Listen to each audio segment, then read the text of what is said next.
Here's the intro. Hey yo, what up my peeps? It's your boy, Danny's Review Show, here with another Danny Bennett's... What the heck am I doing? Should kick my own ass. Anyway, you remember those Mega Man collection games that have come out the past few years? Mega Man Legacy Collections 1 and 2, Mega Man X Legacy Collections 1 and 2, and Mega Man 0/ZX Legacy Collection. As of this video, the latest upcoming one will be the Battle Network Legacy Collection. With the exception of 0/ZX and Battle Network, the other Legacy Collections have been separated into two different games each. This has had some criticism from fans, including me. Especially the Switch version, as LC2 and XLC2 are only available digitally on that system. Which makes no sense considering A, they're bigger in size, and B, they're not big enough in size to not fit on a single cartridge. See, the thing is, actually I should get to the point of this video. Today I'll be taking a look at a couple of games in the Mega Man Anniversary Collection. This collection of the first 8 games was released in mid-2004 for PS2 and GameCube, and early 2005 for Xbox. There was going to be a GBA version titled Mega Man Mania, which would have featured the Game Boy titles, but it was eventually cancelled. Anyway, I'll be talking about the PS2 version.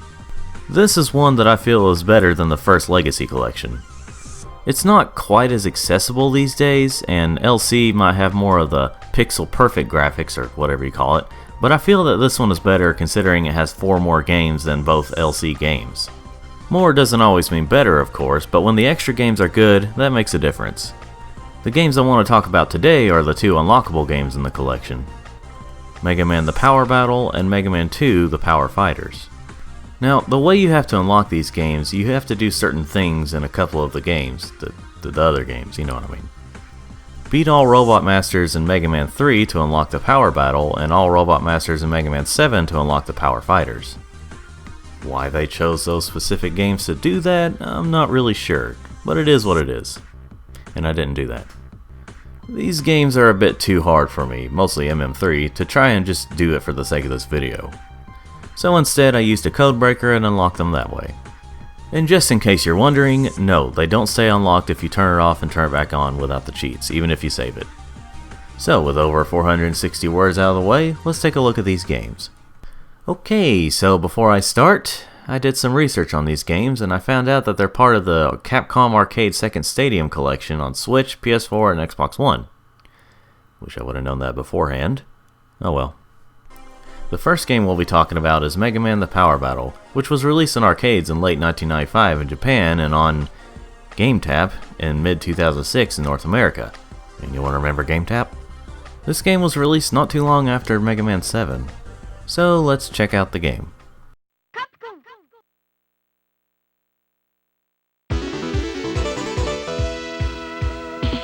Well, it definitely has that arcadey intro. And as you can tell, this game has co-op. We won't be doing that today. Enter generic lonely gamer joke here with sad music. Anyway, we have a choice of playing as either Mega Man, Proto Man, or Bass. I'm sure they wanted me to pronounce it Bass, but they shouldn't have spelled it like the fish name. I went with Mega Man for the first run of the game. There are actually 18 Robot Masters in the game, they're just in different sets. You have a choice to fight Masters from Mega Man's 1 and 2, Masters from Mega Man's 3 through 6, or Masters from Mega Man 7. For Mega Man, I went with the first set. You know, first character, first set. I don't know, I decided to do that. The level is chosen depending on when you stop the roulette-styled select screen. It's an interesting way to do things.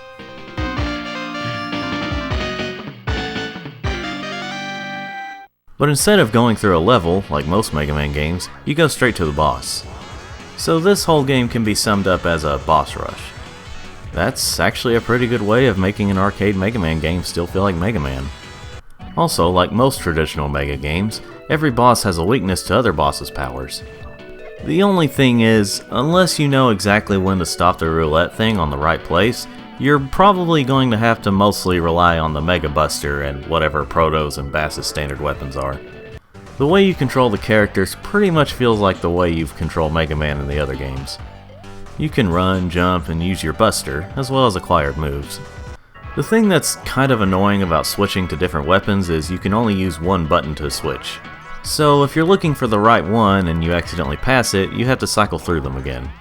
It's not a huge problem, it's just slightly annoying and can waste a couple of seconds of your time. Like most Mega Man games, after you defeated all the Robot Masters, you go through Dr. Wily's fortress, castle, whatever. Only instead of being stupid hard, there's only one boss before fighting Wily, depending on what set you've chosen, or what character, I can't really remember. The Wily fight isn't too bad. It's not too easy, nor is it too punishingly hard. Obviously, had I been playing this on an actual arcade machine, I most likely would have not made it this far without having to pay more money. But still, for an older Mega Man game, this isn't too hard. After defeating Wily's two forms, you have a chance to defeat him again in his little escape pod thing. I had a short time though, so I couldn't do it in time, but I think it's pretty much just for extra points. Once you finish that, you see the character's ending. Mega Man's is your standard ending for these games.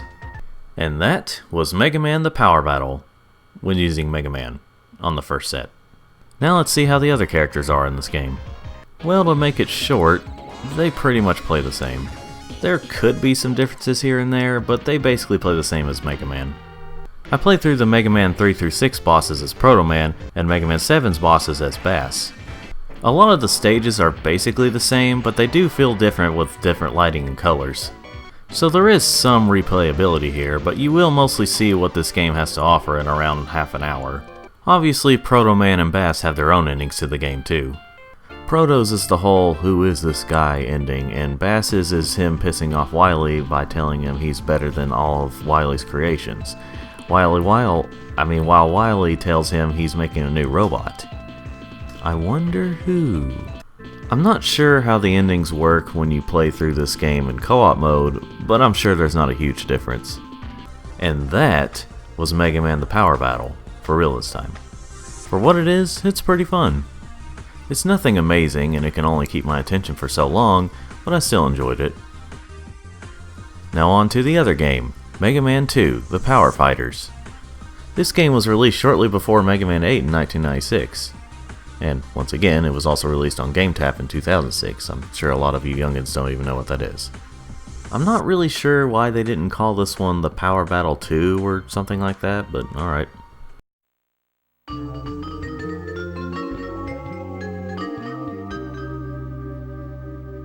So, I'm not the only one that gets a little unnerved when the background goes black and quiet music like this plays, right?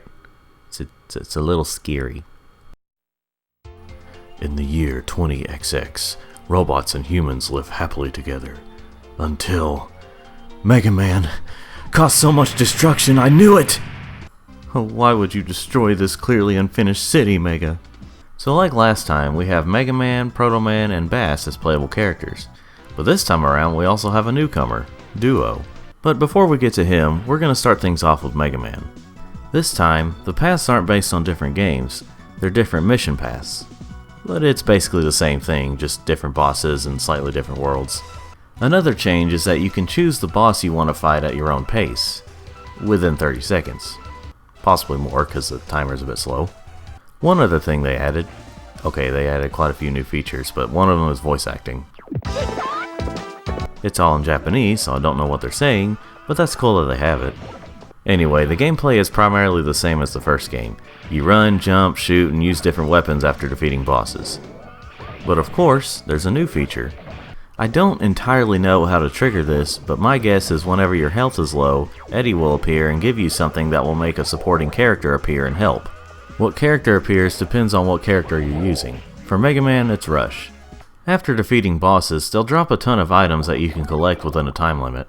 Usually about a quarter or midway through the boss battles, you reach your goal. When it comes to finding Wily, it's a fake robot of him. Like the first game, once you beat all the bosses, you'll head to Wily's place of evil I don't remember the name of. You'll face a boss, which is different with every mission, and then you face the good old doctor himself. This time, he has only one phase, so in a way it's easier. It's also slightly easier to beat him in that countdown minigame thing, though I didn't get him with Mega Man. And like before, each character has an ending.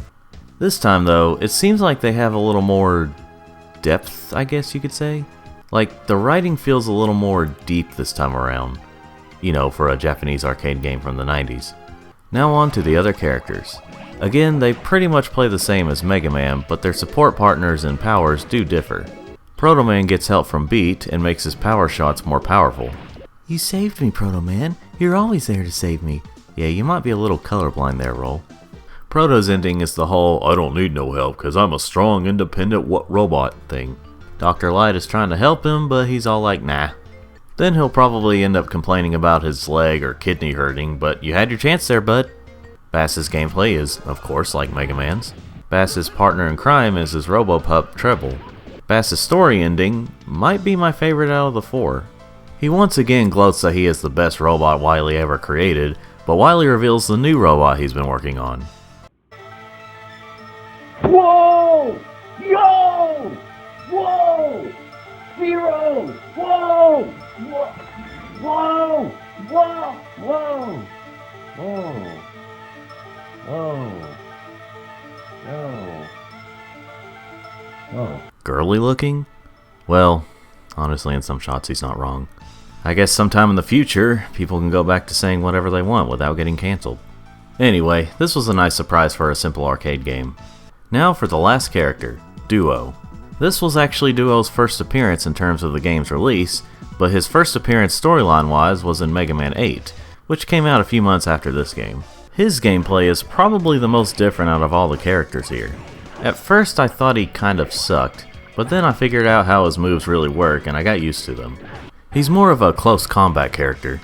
He also has the unique ability to attack foes with a slide move, so that's neat.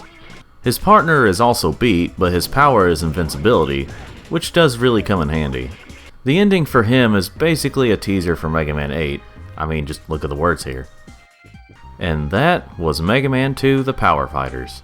The way I would describe this is Mega Man The Power Battle, but better. It's not the greatest Mega Man to me, but for what it is, I enjoyed it, even more than the Power Battle. Overall, these games are alright, and I would suggest checking them out. Now, how would I recommend playing these games? Well, if you're willing to get this on PS2, GameCube, or Xbox and play through Mega Man 3 and Mega Man 7, then go for it. But if you think those games are too hard to try and unlock them, then you're better off either using cheats or playing them via Capcom Arcade Second Stadium, at least as of this video's date. They are pretty cheap that way, so I'd recommend that way the most.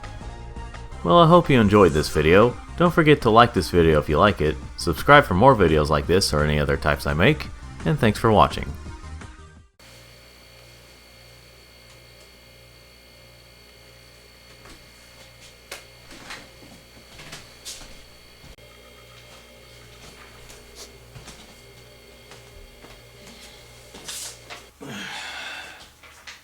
Look, whoever's doing this, can you just stop? I've got things to do. It's getting really irritating.